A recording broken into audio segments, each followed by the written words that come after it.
ሰላም ውድና የተከበራችሁ አድማጭ ተመልካቾቻችን ዕለታዊውን የምንዛሬ መረጃዎቻችንን ይዘንላችሁ መጥተናል። ዛሬ በአራት ባንኮች በኢትዮጵያ ንግድ ባንክ፣ በአዋሽ በንግድ ባንክ እንዲሁም ደግሞ በብርሃን ባንክ በአቢሲኒያ እየተዘረዘረ ያለውን ዋና ሆኖ የምንዛሬ ተመኖችን መረጃን ይዘንላችሁ መጥተናል። ዛሬ ለተቅዳሜ ሐምሌ 4 2018 ዓ.ም እነዚህ የነገርኳችሁ የምንዛሬ ተመኖች ማለትም የአሜሪካ ዶላር፣ ፓውንድ ስተርሊንግ፣ ዩሮ፣ ስዊስ ፍራንክ፣ የኩዌት ዲናር፣ የቻይና ዩዋን፣ ዲራም፣ ሳውዲ ሪያልን ጨምሮ ሌሎች ዓለም አቀፍ ዋና የሆኑ ምንዛሬ ተመኖች በስንት ተገዝተው በስንት እየተሸጡ ይገኛሉ በእነዚህ በተጠቀስኳቸው ሀገራቶች የሚለውን አብረን የምንመለከት ይሆናል። ቪዲዮውን ስትጀምሩ ላይክ፣ ለቻናላችንም አዲስ ከሆናችሁ ቻናላችንን ሰብስክራይብ በማድረግ እንዲሁም የደውል ምልክቷን በመጫን ዘውትር የምንለቃቸውን እንደዚህ አይነት የምንዛሬ ተመን መረጃዎች እንዲሁም ሌሎች ጠቃሚ የቢዝነስ ሀሳቦችና ጥቆማዎችን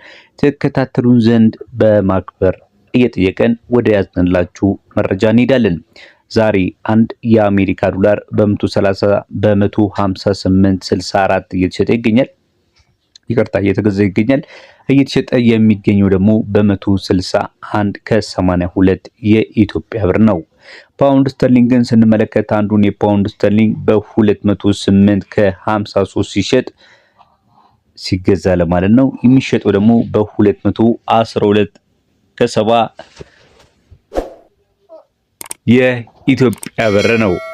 በመቀጠል የምንመለከተው ተመልካች አድማጮቻችን የዩሮን ሲሆን 1 ዩሮ በ181 ከ36 እየተሸጠ ሲገኝ የሚገዛው ደግሞ በ184 ከ99 ነው።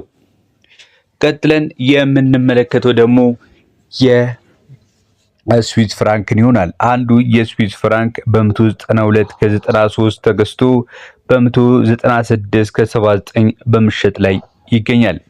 የኩዌት ዲናርስ ዛሬ በስንት ተገዝቶ በስንት ነው በምሽት ላይ የሚገኘው ካላችሁኝ በ500 ከ97 ተገዝቶ በ516 ከ08 በምሽት ላይ እንደሚገኝ ያገኘ ነው የዕለታዊ የውጭ ምንዛሬ ተመን መረጃ ያመለክታል። ቀጥለን የምንመለከተው ደግሞ የቻይና ዩዋንን ይሆናል።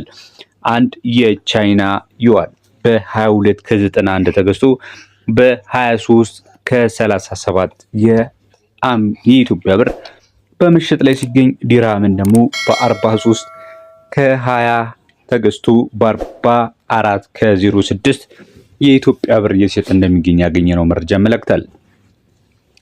በመቀጠል የምንመለከተው ደግሞ